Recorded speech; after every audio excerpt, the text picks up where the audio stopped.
मुश्किलें केवल बेहतरीन लोगों के हिस्से में आती हैं, क्योंकि वही लोग उसे बेहतरीन तरीके से अंजाम देने की ताकत रखते हैं। इसके साथ ही हम आज का वीडियो हम लोग स्टार्ट करते हैं कुछ बेहतरीन क्वेश्चंस के साथ, कुछ फिजिक्स के और नए क्वेश्चंस के साथ में। स्टार्ट करते हैं पहले क्वेश्चन से।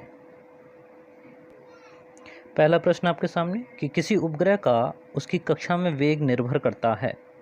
ऑप्शन त्रिज्या, यानी जिस ग्रह के परतः वो उपग्रह परिक्रमा कर रहा है, यानी सैटेलाइट जिस प्लेनेट के परतः घूम रहा है, ठीक है, उसकी रेडियस, और गुरुत्वाकर्षण त्वरण यानी स्मॉल जी, और जो पावर आप 1/2 देख रहे हैं तो उसे अंडर रूट। ठीक है, तो इसके लिए पहले सैटेलाइट को समझ लीजिए।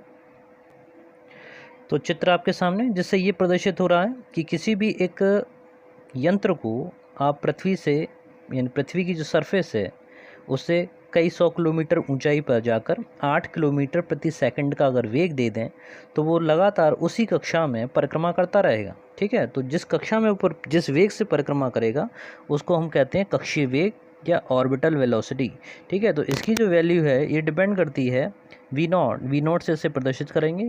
ठीक है, o फॉर ऑर्बिटल वेलोसिटी, और this values depend upon under root g into R E, यानी गुरुत्व त्वरण g और पृथ्वी की त्रिज्या आर ई। ठीक है, अंडर रूट को अगर आप लिखना चाहें तो g इंटू आर ई की पावर 1/2 करके भी दिखा सकते हैं। तो इस तरह से ये बिल्कुल क्लियर हुआ कि किसी भी उपग्रह का कक्षीय वेग या ऑर्बिटल वेलोसिटी जो बराबर होती है वो g इंटू त्रिज्या की पावर 1/2 के बराबर होती है। ठीक है, नेक्स्ट क्वेश्चन पे आते हैं। तो इसमें आपका ऑप्शन सही रहा पहला, आ त्रिज्या इंटू गुरुत्वाकर्षण त्वरण पर। अगले वाले प्रश्न पे आएँ 150 से। कई बार परीक्षा में पूछा गया है, यदि हम कमरे में रखे रेफ्रिजरेटर का दरवाज़ा खोल दें तो कमरे के ताप पर कोई प्रभाव नहीं पड़ेगा, कमरे का ताप घट जाएगा, अंततः कमरे का ताप बढ़ जाएगा, या दा उपरोक्त में से कोई नहीं। ठीक है, तो बहुत से लोग सोचते हैं कि अगर जैसे रेफ्रिजरेटर जो फ्रिज होता है उसके अंदर चीज़ें रखी रहती हैं तो वो ठंडी रहती हैं। ठीक है, तो अगर कमरे उसका गेट खोल दिया तो उसकी ठंडक से सारा कमरा जो है वो ठंडा हो जाएगा। ऐसा नहीं होता है। ठीक है, तो आप अगर रेफ्रिजरेटर का दरवाज़ा खोल देंगे तो उसका कमरे का टेम्परेचर घटेगा नहीं, कमरे का ताप बढ़ जाएगा। तो ध्यान रखिए, refrigerator door left open, not fridge will not cool. ठीक है, तो रेफ्रिजरेटर का दरवाज़ा अगर आप खुला छोड़ देंगे तो कमरे का टेम्परेचर घटने की बजाय बढ़ने लगेगा। तो इसमें आपका ऑप्शन सही रहेगा सा, अंततः कमरे का ताप बढ़ जाएगा। नेक्स्ट क्वेश्चन पे आते हैं। निम्नलिखित में से कार्बन डाइऑक्साइड का स्पेक्ट्रम कैसा होता है। देखिए, स्पेक्ट्रम के बारे में हमने पढ़ा था कि रेडिएशन अगर किसी भी वस्तु से विकिरण हो रहा है तो उसका अगर उसकी तरंगदैर्घ्य देखें तो उससे लगातार तरंगदैर्घ्य उत्पन्न होती हैं। ठीक है, तो उनका अगर स्पेक्ट्रम लिया जाए, यानी आरेख खींचा जाए, तो हमें जो कार्बन डाइऑक्साइड यानी CO2 है, ठीक है, तो CO2 के द्वारा हम उसको प्रदर्शित करते हैं, कार्बन डाइऑक्साइड का प्रतीक चिन्ह। तो इसका जो स्पेक्ट्रम आता है वो इंफ्रारेड आता है, या परिबद्ध स्पेक्ट्रम में इसका मान प्राप्त होता है। नेक्स्ट क्वेश्चन पे आते हैं 158। निम्नलिखित नाभिकीय अभिक्रिया देख रहे हैं आप, 90 थोरियम 220 और 87 बिस्मुथ 212 में उत्सर्जित अल्फा कण और बीटा कणों के मानों की संख्या निकालिए। कितने अल्फा कण उत्सर्जित होंगे और कितने बीटा कण उत्सर्जित होंगे। ठीक है, तो इसमें आपको सबसे पहले ये पता होना चाहिए कि अल्फा कण जब एमिट होता है तो किसी भी नाभिक के द्रव्यमान संख्या में 2 की कमी हो जाती है, परमाणु क्रमांक में 2 की कमी हो जाती है यानी -2 होता है, और द्रव्यमान संख्या यानी परमाणु भार में 4 की कमी हो जाती है। ठीक है, अब यहाँ पर अगर देखा जाए तो जो द्रव्यमान संख्या है वो 220 से घट के 212 रहेगी, यानी कितने का डिफरेंस हुआ, 8 का। तो 8 का डिफरेंस के लिए ज़रूरी क्या है कि उसमें 2 अल्फा कण एमिट होने चाहिए। ठीक है भाई, 2 अल्फा कण दिखाई दे रहे हैं। ठीक है, और परमाणु संख्या में कितने की कमी होनी चाहिए, परमाणु संख्या में 4 की कमी होनी चाहिए। इसका मतलब ये हुआ कि 220 घट के 212 रह जाएगा, और 90 में से अगर 4 माइनस करेंगे तो 86 रह जाएगा। ठीक है, लेकिन यहाँ पे 86 नहीं है, यहाँ पर 87 दिखाई दे रहा है। ठीक है, तो अल्फा कण की तो स्थिति आपने ये पढ़ी। अब अगर बीटा कण एमिट होता है तो उसके परमाणु क्रमांक में 1 की वृद्धि हो जाती है, +1 हो जाता है, तो वही काम यहाँ पर हुआ है। तो 86 में से 86 का 87 होना ये दिखा रहा है कि इसमें एक अल्फा कण भी एमिट हुआ है। इसका मतलब ये हुआ कि इस प्रक्रिया में, यानी थोरियम से बिस्मुथ बनने में 2 अल्फा कणों का रेडिएशन हुआ और 1 बीटा कण का रेडिएशन हुआ। इसका मतलब आपका ऑप्शन सही रहेगा बा, 2 अल्फा कण और 1 बीटा कण। अगले वाले प्रश्न पर आइए, किस तापमान पर ध्वनि का वेग उसके 273 केल्विन तापमान पर वेग का कितने गुना हो जाएगा। ठीक है, उस कितने वेग का 2 गुना हो जाएगा। ठीक है, तो 2 गुना होने के लिए सबसे इम्पोर्टेंट वो आपसे यहाँ से जानना चाह रहा है कि कितना टेम्परेचर हो जाएगा। ठीक है, तो ताप पता करने के लिए फॉर्मूला आपको देखना पड़ेगा। फॉर्मूला कहता है कि V proportional under root T. ठीक है, तो वो कह रहा है उसका वेग 2 गुना हो जाए। तो यहाँ से हम एक समीकरण बनाएंगे। वो समीकरण क्या होगी, पहला वाला वेग उसी तरीके से V1/V2 करेंगे इक्वल्स टू, ये वैल्यू होगी अंडर रूट T1/T2 के। ठीक है, अंडर रूट T1/T2। अब प्रश्न के अनुसार देखिए, पहले चाल थी V, अब V से हटा के कितनी कर दी, 2V कर दी। टेम्परेचर था कितना, 273 केल्विन। अब कितना हो जाएगा, वो हो जाएगा T2 हो जाएगा। ठीक है, V से V को कैंसिल किया, 1/2 रह गया यहाँ पर। अब इस रूट को हटाने के लिए क्या करेंगे कि दोनों पक्षों का स्क्वायर किया जाएगा। तो 1/2 की जगह कितना रह जाएगा, 1/4 रह जाएगा, 1/4 इक्वल्स टू यहाँ पर 273/T2। और इस T2 का मान आपको कैलकुलेट कर लेंगे, कैसे, क्रॉस मल्टीप्लिकेशन से। इसका मतलब सीधा हुआ कि T2 की जो वैल्यू आएगी उसमें क्या करेंगे आप, 4 × 273 आ जाएगा। इसका मल्टीप्लाई करेंगे तो आपको मान प्राप्त होगा 1092 केल्विन। इसका मतलब ऑप्शन आपका सही होगा 1092 केल्विन या 1092 केल्विन पर जो ध्वनि का वेग है वो बढ़कर कितना हो जाएगा, डबल हो जाएगा। क्लियर। नेक्स्ट क्वेश्चन पे आइए। 160 कह रहा है कि किसी तरल में बूंद के गिरने का वेग क्रमशः बढ़ता है, घटता है, या फिर बढ़ता है, या फिर स्थिर हो जाता है, या अपरिवर्तित रहता है। ठीक है, तो इसमें केवल बूंदी न ली जाए। किसी तरल में कोई भी पदार्थ अगर गिरता है तो सबसे इम्पोर्टेंट बात है कि सबसे पहले उसकी वेलोसिटी जो है वो बढ़ती है। ठीक है, फिर धीरे धीरे वो स्थिर हो जाती है, यानी कांस्टेंट हो जाती है। स्टार्टिंग में गिरते गिरते पहले तो उसका वेग बढ़ना शुरू हुआ, और बढ़ते बढ़ते फिर एक नियत वेग से, ये नहीं कह रहे हैं कि वो स्लो हो जाएगा, स्लो नहीं होगा वो, अब उसकी वेलोसिटी कांस्टेंट हो जाएगी। जैसे बारिश की जो बूंदें गिरती हैं आसमान से, ठीक है, उनकी वेलोसिटी कांस्टेंट होती है, और उस कांस्टेंट वेलोसिटी को हम कहते हैं सीमांत वेग। ठीक है, किस वेग से कहते हैं, सीमांत वेग। ठीक है, इस वेग का नाम है सीमांत वेग। इसी तरह से पैराट्रूपर्स जो पैराशूट से जंप करते हैं, स्टार्टिंग में उनका वेलोसिटी बहुत ज़्यादा होती है। जब वो अपना पैराशूट खोल देते हैं तो वे कांस्टेंट वेग से, कांस्टेंट वेलोसिटी से नीचे की तरफ आने लगते हैं। तो इसमें आपका ऑप्शन सही रहेगा कि पहले बढ़ता है और फिर स्थिर हो जाता है, यानी 160 का उत्तर सही है, सा आपका सही आंसर है। नेक्स्ट क्वेश्चन पे आते हैं। दो कुंडलियों के बीच में चुंबकीय प्रेरण निम्नलिखित में से किस बात पर निर्भर करता है। तो कुंडलियों से मतलब क्या है कि दो कुंडलियाँ, कुंडली का मतलब गोल तार। ठीक है, ऐसे तार होंगे जो इस तरह से हों, एक हेलिक्स के रूप में है, गोलाकार। अब ये दो कुंडलियाँ हो गई। ठीक है, अब इनको आप कनेक्ट कर सकते हैं इलेक्ट्रिसिटी से। अब अगर इन्हें आप मैग्नेटिक फील्ड में रख दें या स्वतः ही ये चुंबकीय प्रेरण उत्पन्न करने लगी, तो बहुत स्थिति डिपेंड करेगी इनकी स्थितियों के ऊपर कि किस तरीके से इनको आगे पीछे करके ये चुंबकीय बल रेखाओं के मान को कम या ज़्यादा किया जा सकता है। तो इसमें एक बार सवाल पढ़ लेते हैं। दो कुंडलियों के बीच चुंबकीय प्रेरण निम्नलिखित में से किस पर निर्भर करता है। पहला, एक कुंडली की गति पर, दोनों कुंडलियों की स्थित संबंधित स्थिति पर, सापेक्ष गति पर, या उपरोक्त में से कोई नहीं। इसको चित्र के माध्यम से समझेंगे। चित्र में देखें तो इसमें आप देख रहे हैं दोनों कुंडलियाँ दिखाई दे रही हैं, और उन दोनों कुंडलियों में जब हम इलेक्ट्रिसिटी फ्लो कराते हैं, करंट फ्लो कराते हैं, तो उसमें विद्युत चुंबकीय प्रेरण उत्पन्न हो जाता है। ठीक है, और ये चुंबकीय बल रेखाएं जो दे रखी हैं, अगर इनकी स्थितियों यानी डी डिस्टेंस इनके बीच की कम या ज़्यादा करेंगे तो निश्चित रूप से चुंबकीय फ्लक्स परिवर्तित होगा, और उसके कारण आपका चुंबकीय प्रेरण की जो घटना है वो सीधे सीधे इनकी स्थितियों पर निर्भर करेगी। तो इसका ऑप्शन आपका सही रहेगा, पहले आपका दोनों कुंडलियों की स्थितियों पर, यानी ऑप्शन इसका सही रहेगा। वापस क्वेश्चन पे आते हैं। तो आंसर इसमें सही है, दोनों कुंडलियों की स्थिति पर, इसका सही आंसर। 162 पे आते हैं। वह पदार्थ जिसके तापमान में वृद्धि के साथ उसका प्रतिरोध तेजी से घटता चला जाता है कहलाता है अर्धचालक, चालक, विद्युत रोधी या लवण। पहले देख लीजिए, चालक क्या होते हैं, वहाँ पे अगर कॉन्सेंट्रेट करें तो चालक वे पदार्थ होते हैं, विद्युत धारा आसानी से प्रवाहित हो जाती है। ठीक है, लवण NaCl, सोडियम क्लोराइड, इसका एक उदाहरण। ठीक है, विद्युत रोधी जिसमें विद्युत धारा प्रवाहित नहीं होती। ठीक है, जो ऑप्शन है आपका अर्धचालक यानी सेमीकंडक्टर, यानी जो वह पदार्थ जो चालक और विद्युत रोधी पदार्थों के बीच की कड़ी कहलाता है। ठीक है, तो ये इसकी मेन प्रॉपर्टी ये है कि इसका प्रतिरोध तापमान में वृद्धि करने से तेज़ी से घटता जाता है, यानी इसका कंडक्शन बढ़ता जाता है। क्लियर है, तो वह पदार्थ कौन सा हुआ आपका अर्धचालक। अगले प्रश्न पर आते हैं। 163 किसी पिंड का पलायन वेग निम्नलिखित में से किसके समानुपाती होता है। इस प्रश्न में इसमें नहीं शब्द और आना चाहिए। किसी पिंड का पलायन निम्न में से किसके समानुपाती नहीं होता है, वो चीज़ और ऐड कर लीजिए। ठीक है, तो यहाँ पर ऐड कर लीजिएगा नहीं होता है। ठीक है, बाकी के तो ऑप्शन ही आपके सही हैं। पृथ्वी के व्यास पर डिपेंड करता है, त्रिज्या पर डिपेंड करता है, पृथ्वी के द्रव्यमान पर डिपेंड करता है, पिंड के द्रव्यमान के ऊपर डिपेंड नहीं करता है। ठीक है, तो पलायन वेग को समझेंगे। स्केप वेलोसिटी इसको बोलते हैं। स्केप वेलोसिटी क्या है उसको समझ लीजिए। स्केप वेलोसिटी में अगर किसी भी पिंड को हम पृथ्वी से इतनी पावर से फेंकें कि वो वापस फिर पृथ्वी पर वापस ना लौट पाए। ठीक है, तो जिस वेग से आप उसको फेंकेंगे वो वेग आपका कहलाता है पलायन वेग, और वो कांस्टेंट होता है।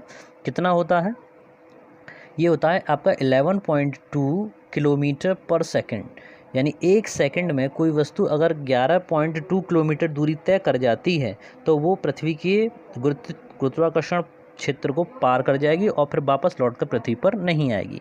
एक और रोचक बात होती है इसमें कि अगर चाहे आप 5 किलोग्राम की वस्तु फेंकें या 50 किलोग्राम की वस्तु फेंकें, ठीक है, इन दोनों ही वस्तुओं के लिए जो पावर है यानी जो वेलोसिटी है वो इतनी ही होगी, 11.2 किलोमीटर पर सेकंड। इससे ज़्यादा होगी तभी ये दोनों ही वस्तुएं, मतलब ये तो मिनिमम है। ठीक है, यहाँ से गिनती इसकी स्टार्ट होती है, 11.2 किलोमीटर पर सेकंड से स्टार्ट होगी। इससे ऊपर तो वो चली जाएगी, इससे अगर एक भी कम हुआ तो वो पृथ्वी के गुरुत्वाकर्षण क्षेत्र को पार नहीं करेगी। ठीक है, तो आपके समझ में आ गया कि अगर 5 किलोग्राम हो या 50 किलोग्राम हो, दोनों के लिए ही पलायन वेग का मान 11.2 किलोमीटर पर सेकंड होगा। इसका मतलब ये हुआ कि पलायन वेग जो है वो पिंड के द्रव्यमान पर निर्भर नहीं करता है। ठीक है, अगले वाले क्वेश्चन पे आते हैं। 164 ध्रुव पर नति कोण का मान। तो ध्रुव पर नति कोण का मान समझ लीजिए, ध्रुव समझ लीजिए। ध्रुव के लिए चित्र देखते हैं। तो ये है आपके angle of dip of magnetic needle. अगर आप इनको ध्रुवों की तरफ ले जाएं, देखिए पृथ्वी की अगर आप बात करें तो पृथ्वी की जो एक्सिस है वो कुछ इस तरह से है। ध्रुवों की बात करें, ध्रुव ये इसका कहलाते हैं, इसका उत्तरी ध्रुव और ये इसका दक्षिणी ध्रुव। ठीक है, अगर इस निडल को आप, ये आपकी भूमध्य रेखा बीच वाली, और ये आपके पोल्स कहलाते हैं। ठीक है, नॉर्थ पोल और नीचे इसका साउथ पोल। तो बात चल रही थी अगर आप किसी कंपास और या मैग्नेटिक निडल को आप ध्रुवों पर ले जाएं तो इसका जो डिप ऑफ एंगल, ये एंगल आप देख रहे हो, ठीक है, ये वाला जो एंगल बनना है, ये एंगल कितना हो जाएगा। तो इस एंगल की वैल्यू अगर आप ध्रुवों पे जाते हो तो this angle will be 90 degree, 90 degree हो जाएगा। वहीं पर अगर आप इसे भूमध्य रेखा पर लेके आ जाएं या विषुवत रेखा पर लेके आएँ तो ये एंगल कितना हो जाएगा आपका, ये हो जाएगा 0 डिग्री के बराबर। समझ में आ गया। ठीक है, तो इस तरीके से सबसे पहले आपको ये जानना चाहिए कि ध्रुवों के ऊपर और भूमध्य रेखा या विषुवत रेखा के लिए। इसमें एक चीज़ और ध्यान रखिए, पृथ्वी की जो त्रिज्या है वो विषुवत रेखा पर ज़्यादा है और ध्रुवों पर कम है। क्लियर है। वापस लौटते हैं प्रश्न पे। तो इसका ऑप्शन सही रहेगा कि ध्रुव पर नति कोण का मान कितना होता है। ऑप्शन इसका सही है 90 डिग्री, 90 डिग्री पर। ओके, अगले वाले प्रश्न पर आते हैं। 165 कि प्रथम भौतिक शास्त्री जिसने यह बताया कि नाभिक धनावेशित होता है भाई। ठीक है, अब इसको थोड़ा सा समझ लीजिए कि कोई भी परमाणु लिया जाए, उस परमाणु का सेंटर यानी केंद्र जिसको हम नाभिक बोलते हैं, समस्त धनावेश उसी में केंद्रित रहता है। तो उसका सबसे पहले जो पता लगाया था वो लगाया था रदरफोर्ड ने। उससे पहले कई सारी बातें चलती थी, क्योंकि ये थ्योरी जो वो एकदम नहीं आ गई कि जो परमाणु का समस्त धनावेश है उसके नाभिक में रहता है। उससे पहले ये भी थ्योरी रहती थी कि डिस्ट्रीब्यूट रहता है। ठीक है, धनावेश और जो ऋणावेश है यानी पॉजिटिवली और नेगेटिवली जो चार्ज है वो पूरे ही परमाणु के अंदर डिस्ट्रीब्यूट रहता है। ठीक है, तो रदरफोर्ड ने फिर बाद में कई सारे थ्योरीज़ के बाद में ये निष्कर्ष निकाला कि जो नाभिक है वो कैसा होता है, आपका धनावेशित होता है। तो उसमें सही ऑप्शन आपका होगा रदरफोर्ड। नेक्स्ट क्वेश्चन पे आते हैं कि किसी पिंड का भार पृथ्वी के केंद्र पर कितना होगा। अब यहाँ पर भार की बात चल रही है, यहाँ पर मैं आपको बताऊंगा द्रव्यमान और भार में क्या अंतर होता है। ठीक है, द्रव्यमान की बात की जाए तो द्रव्यमान को दिखाते हैं। अगर द्रव्यमान कहा जाए तो ये क्या होता है, m से डिनोट करते हैं। ठीक है, द्रव्यमान किससे दिखाते हैं? आपका m से दिखाते हैं। वहीं अगर भार कहा जाए, वेट की अगर बात करते हैं, तो वेट जो है वो आपका दिखाया जाता है mg से, ठीक है, m इंटू जी। तो उसमें मल्टीप्लाइड किसका हो रहा है? भार की बात कर लिए, तो ये हो गया आपका m इंटू जी, mg। तो इसमें g का मल्टीप्लाई हो रहा है। g क्या है? गुरुत्वीय त्वरण है। जो भी प्लेनेट है आपका, उस प्लेनेट पर गुरुत्वीय त्वरण कितना, उसका मल्टीप्लाई हो जाएगा, तो वो आपका क्या बन जाएगा? भार। इसका मतलब ये हुआ कि अगर आप मंगल ग्रह पे जाते हैं तो वहाँ जी का मान अलग है, चंद्रमा पर जाते हैं वहाँ जी का मान अलग है, पृथ्वी पर जाते हैं तो वहाँ जी का मान अलग अलग है, ठीक है। तो इसका मतलब हुआ कि भार का जो मान है ये वेरिएबल है, लेकिन द्रव्यमान कहीं पर भी वेरिएबल नहीं है। द्रव्यमान हमेशा क्या होता है? आपका कांस्टेंट राशि है, ये मान चेंज नहीं होगा। चेंज क्या होगा? आपका भार चेंज होगा, ठीक है। प्रश्न में बात कर रहे हैं पृथ्वी के केंद्र के बारे में, तो पृथ्वी के केंद्र पर अगर सबसे पहले बात की जाए तो गुरुत्वीय त्वरण जी का मान कितना होता है, इसका मान आपको पता होना चाहिए। तो सेंटर पर, पृथ्वी के केंद्र पर गुरुत्वीय त्वरण होता है 0, और 0 का जब आप मल्टीप्लाई कर दोगे तो भार भी आपका कितना हो जाएगा? 0 हो जाएगा, ठीक है। तो वहाँ पर आप ये कह देंगे कि किसी पिंड का भार पृथ्वी के केंद्र पर कितना होगा? 0। इसका ऑप्शन सही होगा आ।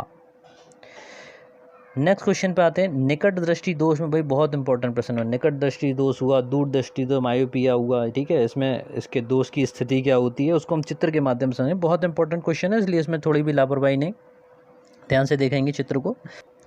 देखिए चित्र में नॉर्मल विजन दिखाई दे रहा है आपको, ठीक है। नॉर्मल और मैंने मायोपिया दोनों के चित्र बना दिए हैं। तो नॉर्मल विजन में आपका यहाँ पर फोकसिंग होनी चाहिए, ठीक है। जबकि इसमें क्या हो रहा है, ये जो रेटिना के आगे आंखें बनना है। हाइपर वाले में क्या होता है? पीछे बनता है, ठीक है, इसके पीछे बनता है। तो नॉर्मल विजन के अंदर रेटिना पर बनना है। मायोपिया में क्या होता है? उसके रेटिना के आगे बनता है, ठीक है।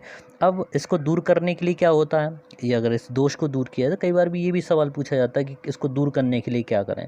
तो देख लीजिए, ध्यान से देखें कि अगर इस पॉइंट को आप यहाँ पहुँचाना चाह रहे हो तो क्या करें? इन किरणों को थोड़ा सा फैलाना पड़ेगा, ठीक है। तो फैलाने के लिए क्या करेंगे? हम अवतल लेंस का प्रयोग करेंगे, यानी कॉनकेव लेंस का यहाँ पर प्रयोग किया जाएगा। किसके लिए? मायोपिया को दूर करने के लिए। वापस लौटते हैं सवाल पे। तो बिल्कुल ठीक है, बर्फ़ जो है आपकी, उसका जल स्तर गिर जाएगा। उसको सीधे एग्जाम्पल से हमने अच्छे से समझ में आ गए सभी के। भाई जो बर्फ़ होती है उसका आयतन ज़्यादा होता है, वापस जब वो जल में कन्वर्ट होगी तो उसका आयतन कम हो जाएगा। मैंने सिंपल से एग्जांपल से आपको बता दिया कि अगर हम पानी की बोतल को जल से भर के रखते हैं तो फ्रीज़ करने पर, यानी जब उसमें ठोस बर्फ़ जम जाती है तो उसका आयतन बढ़ जाता है, टाइट हो जाती है, ठीक है। तो इसमें ऑप्शन आपका सही रहेगा, जल स्तर गिरेगा। अगले वाले क्वेश्चन पे आते हैं। निम्नलिखित में से द्विचुंबकीय पदार्थ का उदाहरण है। तो द्विचुंबकीय पदार्थ का उदाहरण आपका कौन सा है? इसको याद कर लीजिए। पारा जो होता है वो द्विचुंबकीय पदार्थ होता है, तो इसमें आपका ऑप्शन सही होगा मरकरी यानी पारा। Next question.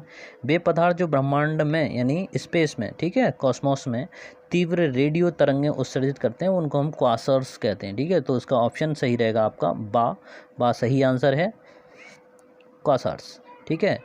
नेक्स्ट क्वेश्चन पे आते हैं। निम्नलिखित में से किसमें ससंजक बल सर्वाधिक होता है? द्रव में, गैस में, ठोस में, ये सभी में समान, ठीक है ना। तो इसके लिए आप सबसे पहले देखेंगे ससंजक बल क्या होता है। ससंजक बल के बारे में अगर आप देखें तो ससंजक बल और आसंजक बल दो प्रकार के होते हैं। अगर समान पदार्थ के अणुओं के बीच में जो आकर्षण बल लग रहा है, यानी द्रव और द्रव की अणुओं के बीच में जो बल लग रहा है, ठीक है ना, वो, और अगर द्रव को हमने किसी बर्तन में रख दिया तो उस बर्तन की दीवारों से जो द्रव चिपका हुआ उनके बीच में भी जो आकर्षण बल है उसको हम आसंजक बोलेंगे। कहने का मतलब ये हुआ कि समान पदार्थ के अणुओं के मध्य लगने वाला बल जो है आपका क्या कहलाएगा? ससंजक बल कहलाएगा। और असमान पदार्थों के अणुओं के बीच में जो आपका अट्रैक्शन फोर्स या जो बल काम कर रहा है उसको हम क्या कहेंगे? वो आपका आसंजक बल कहलाएगा। तो सबसे ज़्यादा किसमें होता है? देखा होगा ठोस में, ठीक है। ठोस के जो अणु हैं वो आपस में एक दूसरे के साथ में अच्छे से जुड़े रहते हैं, बंधे रहते हैं। तो उसका कारण यही है कि ठोस के अणुओं के मध्य में जो है वो ससंजक बल अत्यधिक होता है, ठीक है। तो इसमें ऑप्शन सही है आपका बा।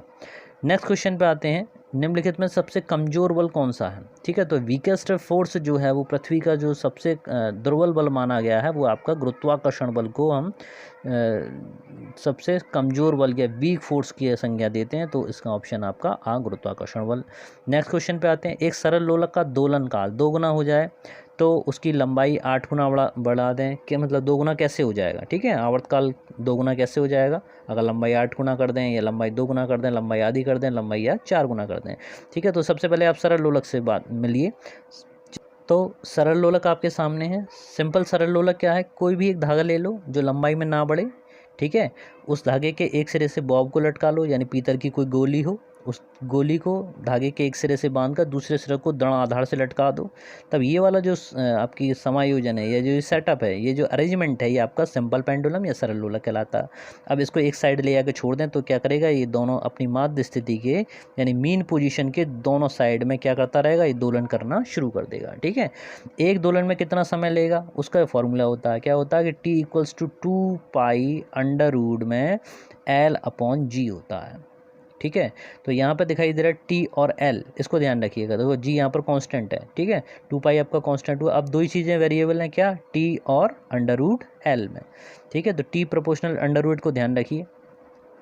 तो T प्रोपोर्शनल अंडर रूट में अब कह रहा है कि T का जो मान है वो कैसे बढ़ जाएगा, ठीक है। तो T का जो मान है वो कितना कह रहा है, सवाल के अकॉर्डिंग कह रहा है कि उसको अगर 2 गुना कर दें, तो जैसे अगर हमने बनाया था कि T proportional under root L को अब क्या लिख सकते हैं, T1/T2 equals to under root में ऊपर ही था L1/L2, ठीक है। तो T1 का मान पहले T, और इसको कह रहा है वो 2 गुना कर दें, T2 का मान 2 गुना हो जाए, तो T की जगह पर 2T कर लिया।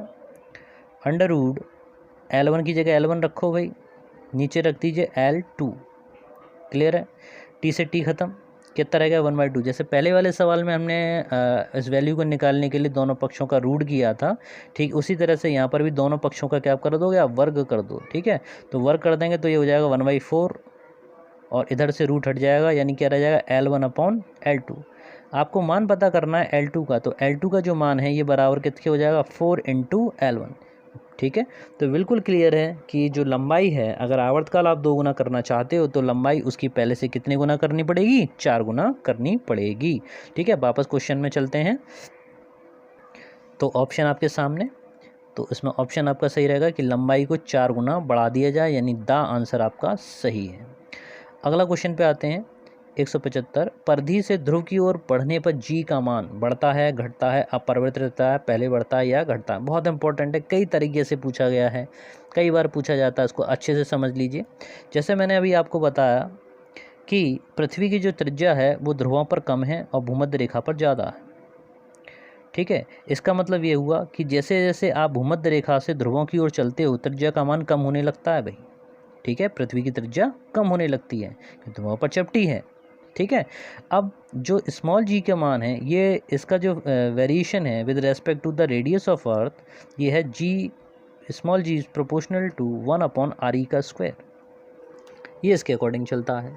इसका मतलब ये हुआ कि re का मान कम होगा तो g का मान बढ़ेगा, समझ में आ रहा है। तो जब आप ध्रुवों की ओर बढ़ रहे हो तो आरी का मान कम हो रहा है, जब ध्रुवों की ओर बढ़ रहे हैं तो आरी की वैल्यू कम हो रही है, तो इससे क्या हुआ, जी का मान आपका बढ़ता जाएगा। इसीलिए कहा जाता है कि ध्रुवों पर, चाहे आप उत्तरी ध्रुव की बात कर लो, चाहे आप दक्षिणी ध्रुव की बात कर लो, जी का मान सर्वाधिक कहाँ मिलेगा, ध्रुवों पर, और सबसे कम कहाँ मिलेगा, वो मिलेगा आपका भूमध्य रेखा पर, क्योंकि यहाँ पर ध्रुव जो रेडियस है वो आपकी सबसे ज़्यादा होती है, और सबसे ज़्यादा होगी तो जी का मान कम होगा, क्योंकि ये दोनों एक दूसरे के व्यतिक्रमण पाती हैं, एक दूसरे के अपोजिट हैं, क्लियर है। तो ऑप्शन में आपका रहेगा, क्या लिखेंगे, परिधि से ध्रुव की ओर बढ़ने पर जी का मान क्या होता है भाई, बढ़ता है, यानी आ ऑप्शन आपका सही आंसर है। अगले वाले क्वेश्चन पे आते हैं, 176 कह रहा है, निम्नलिखित में से एक वर्णी प्रकाश तरंग का क्या अर्थ है। एक वर्णी का मतलब एक वर्ण, एक रंग, ठीक है, उसमें केवल एक ही रंग होगा। श्वेत प्रकाश की अगर बात करें तो श्वेत प्रकाश में 7 रंग आपके मिक्स हैं, और भी कहा जाए तो श्वेत प्रकाश नहीं, उसमें तो अनंत 7 कलर नहीं है, उसमें तो अनंत है, दिखाई आपको 7 देते हैं, ठीक है। तो इसमें ऑप्शन कौन सा सही होना चाहिए, इसमें आप ऑप्शन सही लेंगे, पढ़ लीजिए, अलग अलग रंगों का किरणपुंज नहीं, समान रंग का, एक समान रंग का किरणपुंज, ठीक है, ये बा आपका ऑप्शन सही। इसमें श्वेत में सब होगा, लाल रंग का किरणपुंज में भी कई सारी मिल सकती हैं। तो उसमें एक समान होना चाहिए, एक वर्णी को केवल केवल ये जरूरी नहीं है कि वो लाल ही रंग का होगा, ठीक है, वो किसी एक समान रंग का होगा, कोई एक ही कलर उसके अंदर उपस्थित होगा। नेक्स्ट क्वेश्चन 177, निम्नलिखित में प्रतिरोधकता का विलोम होता है। प्रतिरोधकता का मान मतलब बताया था आर और रो, ठीक है। तो विशिष्ट प्रतिरोध को या प्रतिरोधकता कहते हैं, और इसका जो अपोजिट होता है उसको हम कहते हैं चालकता। तो इसका ऑप्शन सही है आपका सा, यानी चालकता। अगले क्वेश्चन पे आते हैं 178, निम्नलिखित में से किस कारण साबुन का बुलबुला रंगीन दिखाई देता है। कि कई बार पूछा जा चुका है, बार बार मैं इसे शामिल कर रहा हूँ जिससे आपके दिमाग में बिल्कुल ये पेस्ट हो जाए कि किस कारण से साबुन का बुलबुला रंगीन दिखाई देता है। वो आपकी व्यतिकरण की घटना होती है, ठीक है, व्यतिकरण की घटना के कारण। तो ये देख लीजिए, अब आप किसी नहीं कभी नहीं भूलेंगे कि व्यतिकरण के कारण जो होता है वो साबुन का जो बुलबुला होता है वो कलरफुल, ये जो कलर आपको दिखाई दे रहा है, ठीक है, ये जो कलर्स दिखाई दे रहे हैं, ठीक है, ये कलर किसके कारण है, इंटरफेरेंस यानी व्यतिकरण के कारण दिखाई देते हैं। अगले प्रश्न पे आते हैं। अगला प्रश्न कह रहा है कि आसमान नीला दिखाई पड़ता है, क्यों दिखाई पड़ता है। सूर्य का प्रकाश नीला है, वायुमंडल छोटे तरंगों का प्रकीर्णन बड़े तरंगों की अपेक्षा करता है, वायुमंडल में नीले रंग की गैसें होती हैं, या आंखें नीले रंग को जल्दी देख सकती हैं, ठीक है। तो इसमें सबसे सही उपयुक्त आंसर आपका है कि वायुमंडल छोटे तरंगों का प्रकीर्णन बड़े तरंगों की अपेक्षा करता है, ठीक है। तो प्रकीर्णन की जो घटना है, स्कैटरिंग की जो घटना है, उसके कारण आसमान जो स्काई है वो आपको ब्लू दिखाई देता है, नीला दिखाई देता है।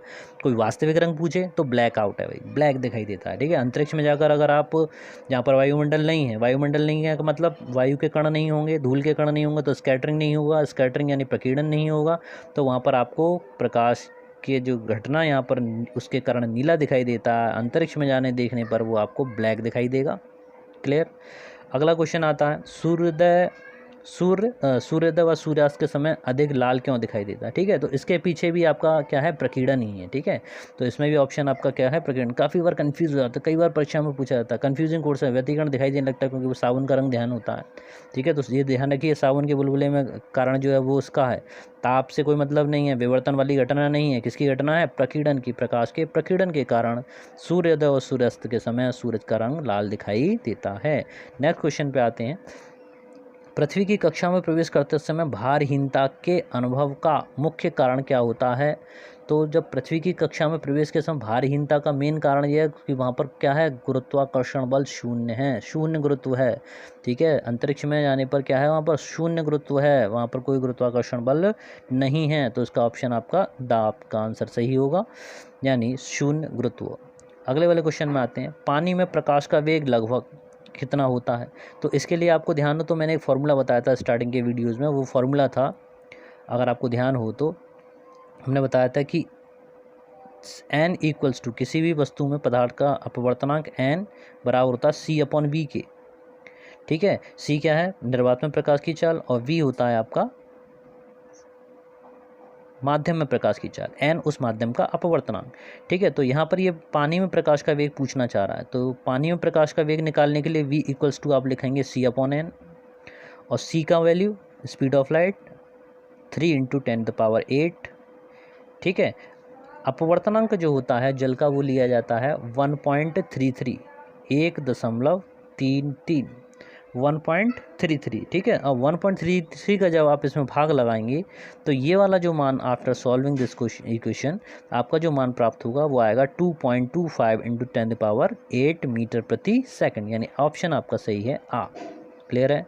अगले वाले क्वेश्चन पे आते हैं 183 में कि प्रकाश एक तरंग गति है, इससे उत्पन्न होने का कारण क्या है, ठीक है। तो उत्पन्न होने का, प्रकाश एक तरंग गति है, इसके उत्पन्न होने का कारण कोई ये इंडिविजुअल नहीं है, ना व्यतिकरण अपवर्तन परावर्तन में से कोई नहीं, ठीक है। तो उपरोक्त का आंसर जो लगाएंगे आप वो है आपका उपरोक्त में से कोई नहीं।